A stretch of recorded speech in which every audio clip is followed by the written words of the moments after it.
দাদু হ্যাঁ ভাই কি করতেছেন? এই যে গরু কাটাচ্ছি। গরু তো দেখি কাটা আবার ছাড়াইতেছেন। এটা হলো ভালো মতো কনসিল হয় না। কনসিল হয় নাই? না না, এই যে উপরে ভেজা থাকে। গরুটা ছাড়াইছিল কালকে যে আমার আরেক মিস্ত্রি। এই যে এরকম প্রতিনিয়তই তো এরকম সমস্যা হয় সব জায়গায়। তো এই যে ধ্যান না থাকে এই জায়গায় ঝামেলা করে নাকি? ঝামেলা একটু ছেলেবেলে তো করেই। ঝামেলা করে যে এক কাম ডবল ডবল করতেছে, এগুলা কি আর ছেলে পেলে ওরা বুঝে? এইগুলো তো ওরা বুঝতে একবার যে কমপ্লিট করতে গেছে গা কিন্তু কালকে টাইমের আগে গেছে গা কিন্তু জানেন এটা যাই কইলো কি আমার একটু সমস্যা আছে টাইমের আগে যাস, সমস্যার সমাধান না হইলে আপনি ফালাই দিয়ে যাবি। কিন্তু বুঝাই গেছে যে কাজ কমপ্লিট হয়ে গেছে, তাই বুঝাই গেছে না? হ্যাঁ হ্যাঁ এই অবস্থা নাই।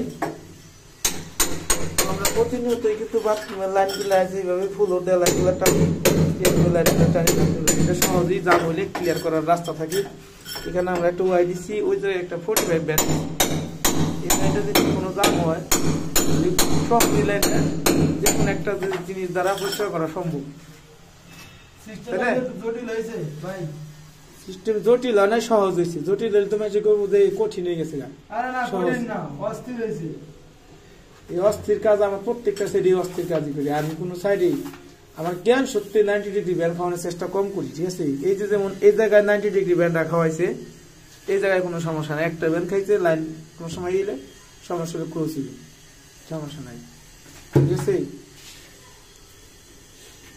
এটা হলো ফ্লোর ট্রাপ বা মাল্টি ট্রাপ বলে, যাতে ফ্লোর নিচতলা, যেমন আমাদের এখানে নিচতলা মার্কেট আর উপর হইলো আপনার টয়লেট। মার্কেট চিত্র করে তো পাইপ না যাবে না, এই কারণে আমরা কিন্তু এই যে ফ্লোর ট্রাপ খাইছি, যাতে ফ্লোর একটু হাইট হইব, কিন্তু যে সবকিছু পয়েন্ট আছে এই পয়েন্ট থেকে আমরা লাইনের সহজে চালু করতেছি। আর এখানে হইব ফ্যান, এখানে দিচ্ছি আমরা শর্ট ট্রাপ। শর্ট ট্রাপটা দিলে ফ্লোরটা হাইট কম হয়, এখানে আমরা শর্ট ট্রাপ। এই জায়গাতে আমরা দিচ্ছি একটা ফ্লোর ট্রাপ দিচ্ছি। ফ্লোর ট্রাপ থেকে একটা পয়েন্ট থেকে আমরা সিঙ্কের যে ওয়েস্টেজ পানি ওই পয়েন্টটা দিয়ে দিছি। ফ্লোর ট্রাপটা হলো 4-3 একটা ঘুষ দিয়ে লাইনটা ভিতরে নিছি। তা আসি দেখি ভিতরে কি গেছি নাকি দাদু। এই যে একটা 45 দিছি, এরপরে একটা ওয়াই দিয়ে ওয়াইয়ের এক প্রান্ত থেকে সরাসরি কিন্তু বাইরে চলে গেছে আর এক প্রান্ত। এখানে এই যে ফ্লোর ট্রাপ আর একটা ফ্লোর ট্রাপ হয়েছে, এখানে একটা বেশি নিব। এই দুইটা লাইন হচ্ছে একটা কিচেনের পানি আর একটা হলো টয়লেটের গোসলের পানি। এটা হলো হাইকা মডেল লাইন।